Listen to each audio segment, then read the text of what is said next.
केसीआर सरकार सबसे भ्रष्ट, केवल मोदी को गाली देने का काम। तेलंगाना में प्रधानमंत्री बोले दिल्ली तक फैला करप्शन। पीएम मोदी ने कहा नए लक्ष्य के लिए नए रास्ते। नमस्कार दोस्तों, मैं प्रांजलि श्रीवास्तव आप सभी का स्वागत करती हूँ ट्रिगर न्यूज पर। तो दोस्तों, प्रधानमंत्री नरेंद्र मोदी शनिवार 8 जुलाई को तेलंगाना के वरंगल में 6000 करोड़ रुपए की विभिन्न विकास परियोजनाओं का उद्घाटन कर रहे थे। इस दौरान पीएम मोदी ने कहा, तेलंगाना के लोगों की ताकत ने हमेशा भारत की ताकत बढ़ाई है। आज जब भारत दुनिया की 5वीं सबसे बड़ी अर्थव्यवस्था बन गया है, तो इसमें तेलंगाना के लोगों की बहुत बड़ी भूमिका है। पीएम मोदी ने इस दौरान केसीआर सरकार पर हमला बोला और इसे सबसे भ्रष्ट सरकार बताया। पीएम मोदी ने कहा, ऐसे में जब पूरी दुनिया भारत में निवेश के लिए आ रही है, तब तेलंगाना के सामने अवसर ही अवसर है। उन्होंने कहा, आज का भारत नया भारत है, बहुत सारी एनर्जी से भरा हुआ है। 21वीं सदी के इस तीसरे दशक में हमारे पास एक गोल्डन पीरियड आया है। हमें इस मौके के हर पल का पूरा इस्तेमाल करना है। देश का कोई भी कोना तेज विकास की संभावना में पीछे नहीं रहना चाहिए। नए लक्ष्य के लिए नए रास्ते भी बनाने पड़ते हैं।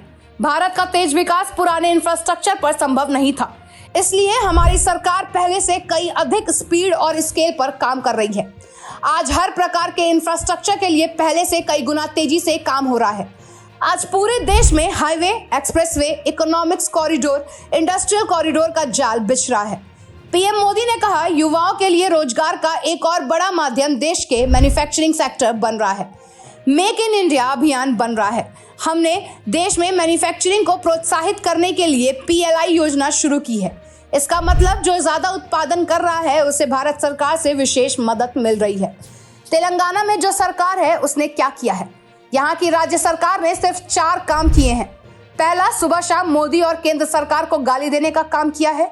दूसरा, सिर्फ एक ही परिवार को सत्ता का केंद्र बनाने और खुद को तेलंगाना का मालिक साबित करने का काम किया है। तीसरा, इन्होंने तेलंगाना के विकास को चौपट कर दिया है।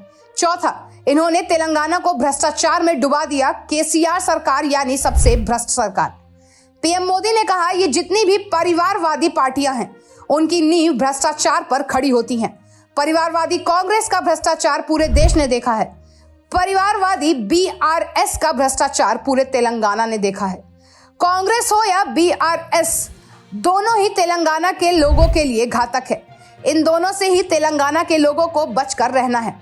पीएम मोदी ने कहा, यहाँ सत्ता में जो परिवार बैठा है, जो करोड़ों के घोटालों में लिप्त है, जिस पर जांच एजेंसियों का शिकंजा लगातार कस रहा है, जिसकी पोल तेलंगाना के लोगों के सामने खुल चुकी है, वो परिवार अब लोगों का ध्यान भटकाने के लिए नए नए हथकंडे अपना रहा है। Bureau report, trigger news.